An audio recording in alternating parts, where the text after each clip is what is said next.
keadaan lapar nggak bisa beli makanan. Ada ibu yang benar, ada orang tua yang benar yang menjadikan pendidikan untuk anaknya adalah mengenalkan mereka kepada Muhammad Sallallahu Alaihi Wasallam. Hadirin yang dimuliakan oleh Allah Subhanahu Wa Taala.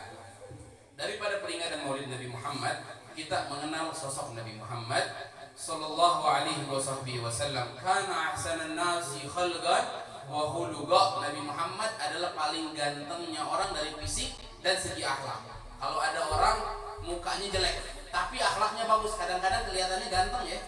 Ya, kalau ada orang jelek tapi akhlaknya bagus, hadirin, Masya Allah, ganteng tidak, padahal hidup letih, cempreng deh. Betul atau tidak?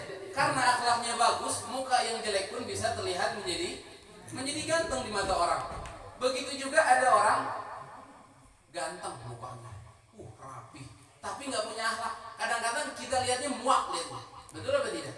Wan Nabi Muhammad wajahnya ganteng, akhlaknya bagus. Allah, wa ma fil bariyati mahmud illa wa huwa mutalaggan an zainil wujud. Sesuatu keindahan apapun melainkan semua tersebut adalah tersambung dengan Nabi Muhammad. Ada orang bilang Nabi Muhammad menjadi seorang nabi karena berakhlak mulia. Oh, salah.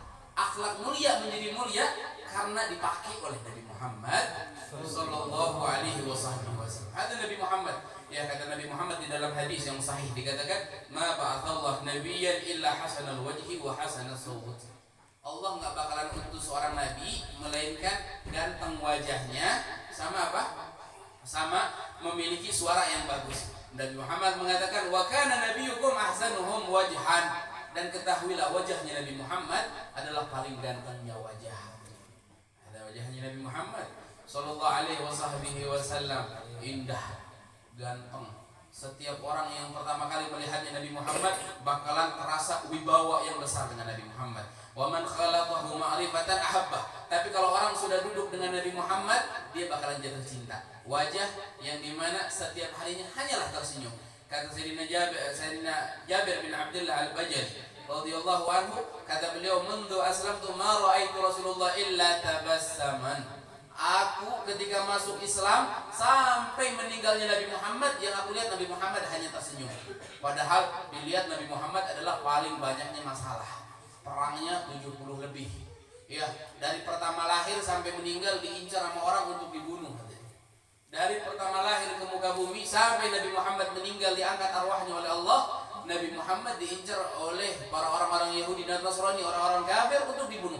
Tapi Nabi Muhammad tidak keluar, hanyalah senyuman. Begitu juga dengan sahabat yang bernama Utsama bin Utsal.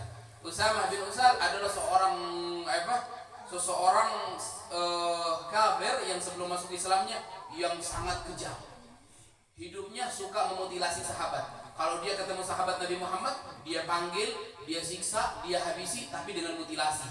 Ya, sampai jari jemarinya dipisah-pisah, kupingnya dipotong, disiksa terlebih dahulu sebelum dibunuh. Hadza Utsama bin Utsal kejam. Sampai akhirnya ditangkap oleh sebagian sahabat Nabi Muhammad sallallahu alaihi wasallam, lalu dibawa ke masjid Nabi Muhammad. Nih ya Rasulullah, nih bajingan yang tukang memutilasi, ini orang para sahabat kita. Kata Nabi Muhammad, ikat dia di tiang. Akhirnya nih Utsama bin Utsal diikat. Ya. Kenapa Utsama bin Utsal dia melakukan kekejaman yang seperti itu? Karena yang dia kenal Islam adalah teroris. Yang dia kenal Islam adalah kejam. Yang dia kenal Islam adalah tidak menghormati perempuan. Ada yang sampai kepada Utsama bin Utsal. Namun hadirin, ketika diikat oleh Nabi Muhammad 3 hari 3 malam di masjidnya Nabi Muhammad, kata Utsama bin Utsal, aku melihat Nabi Muhammad menjamuku melebihi daripada tamu spesialnya. Musuh mendapatkan jamuan istimewa dari Nabi Muhammad sallallahu alaihi wasallam. Bahkan aku yang telah memutilasi banyak sahabatnya, yang aku saksikan 3 hari 3 malam Nabi Muhammad di dalam masjid, melainkan tersenyum kepada aku. Ya Allah, hadapnya Nabi Muhammad sallallahu alaihi wasallam. Bagaimana pendidikannya Nabi Muhammad kepada cucunya, kepada para sahabatnya. Ya, kan Al-Hasan, salah satu daripada cucu Nabi Muhammad, Hasan bin Ali bin Abi Thalib. Ada orang datang kepada Hasan bin Ali. Ya, ini cucunya Nabi Muhammad yang langsung dididik di pangkuannya Nabi Muhammad. Ada orang datang sama Hasan bin Ali bin Abi Thalib. Wahai Imam, wahai Hasan bin Ali, ketahuilah, ma fil ardi wajhan abghadu indi min wajhika wa wajhi abi. Enggak ada orang yang bikin saya muak mukanya di dunia ini melainkan wajahmu dan wajah bapakmu. Ada orang bilang kayak gitu sama Sayyidina Hasan bin Ali bin Abi Thalib. Ya, Al Hasan bin Ali enggak melawan seseorang tersebut, hanya perlawanan beliau hanya senyuman, hanya tersenyum. Ya, akhirnya nih orang dengan mengatakan, apakah kamu mengejekku dengan perkataanku barusan? Akhirnya orang tersebut meludahi wajah suci daripada Sayyidina Hasan bin Ali. Diludahi wajah Sayyidina Hasan, tidak bertambah daripada Sayyidina Hasan bin Ali bin Abi Thalib, hanya tersenyum, hanya melebarkan daripada senyuman. Sallallahu alaihi wasallam. Akhirnya tidak habis di situ, Sayyidina Hasan bin Ali langsung daripada ludah yang menempel di wajahnya daripada orang yang mencacinya, dia usapkan di wajahnya. Dia kaget. Wahai Hasan, apa yang kau lakukan? Kamu sudah gila. Ini ludah orang yang mencacimu dan mencaci ayahmu. Kata Hasan bin Ali, dia mengatakan, aku mendengar hadis yang langsung aku dengar daripada ayahku Ali bin Abi Thalib. Dan ayahku langsung mendengar daripada kakekku Nabi Muhammad, bahwasanya Nabi Muhammad bersabda, an-narigal mu'min syifa, sesungguhnya ludahnya seorang mukmin adalah obat. Bayangkan hadirin, ini akhlaknya Nabi Muhammad, tarbiyahnya Nabi Muhammad sallallahu alaihi wasallam. Mudah-mudahan dengan majlis yang seperti ini, 1 minggu sekali kita dengarkan sejarahnya Nabi Muhammad. Karena kita nggak mau kita harus kenal dengan Nabi Muhammad. Wajib setiap umat memiliki daripada pengenalan khusus kepada Nabi Muhammad sallallahu alaihi wasallam. Hadirin semuanya, kita bakalan mati, betul apa tidak? Kita bakalan masuk ke dalam barzah. Kita bakalan ditanya di dalam barzah, yang pertama apa? Man rabbuka, siapa Tuhan? Wa man nabiyuka, siapa nabimu? Wa ma dinuka, apa agama? Wa ma qiblatuka, apa kiblatmu? Wa man ikhwanuka, siapa saudaramu?